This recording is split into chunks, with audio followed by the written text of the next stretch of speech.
This is KCAU 9 News, Siouxland proud. Good evening and thank you for joining us. I'm Rebecca Pryor. A popular local event is once again taking to the ice to promote awareness for all types of cancer as Crosscheck Cancer kicks off at the Tyson Event Center. That's our top story. In partnership with Unity Point St. Luke's, the Sioux City Musketeers are raising money to fight cancer in Siouxland as they take on the Lincoln Stars. Getting the players pumped up for game day, former Muskie Tommy Alsick came and spoke with the players about his own experience with cancer.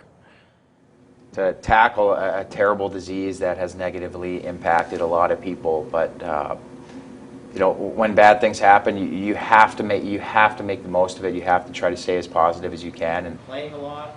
The Muskies will wear a special lavender jersey to show their support of cancer fighters, cancer survivors, and their families tonight in their game against the Lincoln Stars that takes place tonight at 7 p.m.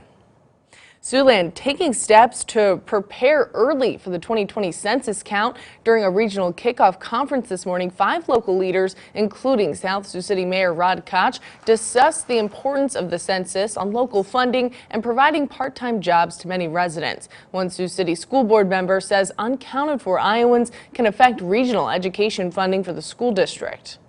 If you are not counted, what that means is that we will lose money.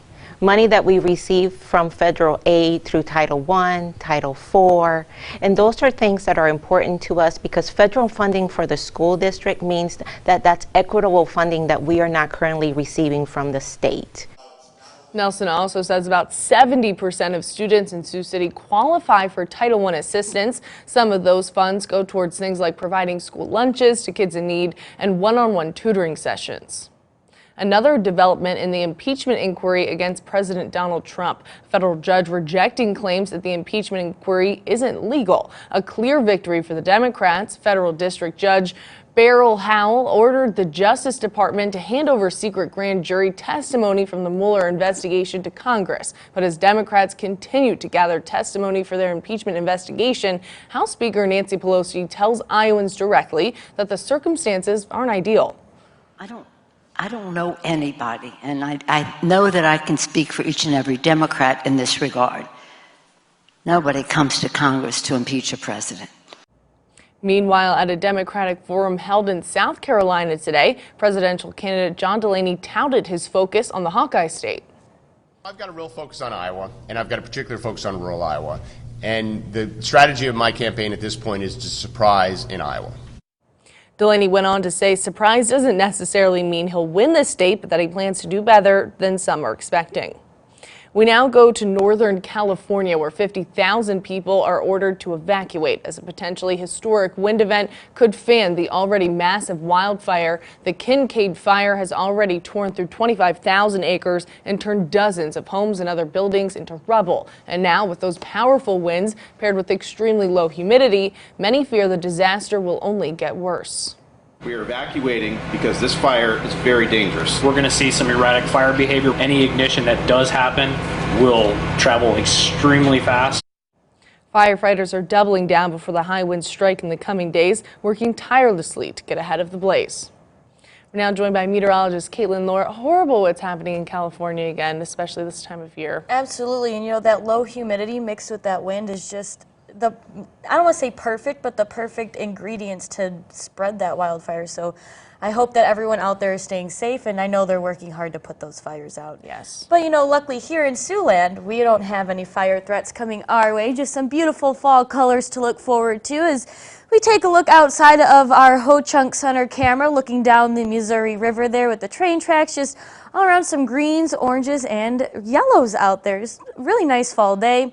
Temperature-wise, temperatures a little bit warmer than average this time of year at 57 in Sioux City, 54 in Cherokee, a little bit cooler in Storm Lake and Carroll at 52 in both those areas, and 62 out near Norfolk. So a little warmer than average, but hey, who's complaining out there today? Wind speeds, it has been a little bit breezy out there, and we're starting to see those winds calm down a little bit from the south at about 7 miles an hour right here in Sioux City, a little bit stronger in Lamar's at 12 miles an hour there, and 10 miles an hour near Storm Lake and Spencer. We could see them stay between about 5 and 15 miles an hour through the overnight hours.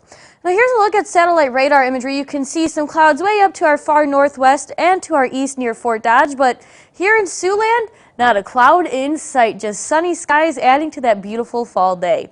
Now, as we take a look at the stormcast, you can see right around 7 o'clock, we're going to start to see some clouds move into the area, reaching Sioux City by about 3 o'clock tomorrow morning. And as you can see, there is some snow way out to our far west and northwest areas. It's going to be a little breezy tomorrow with winds coming from the northwest, so don't be alarmed if you see a flurry or two or just a few snowflakes out there tomorrow.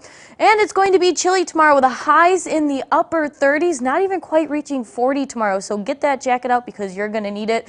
Then we should stay mostly dry for the rest of tomorrow as we make our way into Monday.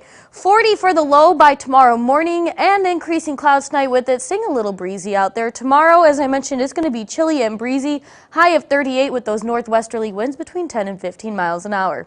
Here's a quick look at your 9-on-9 forecast going into the rest of this weekend and upcoming week. 38 and cloudy, breezy tomorrow. Chance for a few light flurries on Monday as well as Wednesday. We could see a dusting on Wednesday. And Halloween looking to be really nice. Little chilly with a high of 40, partly cloudy skies, but dry conditions from there on out into the week ahead.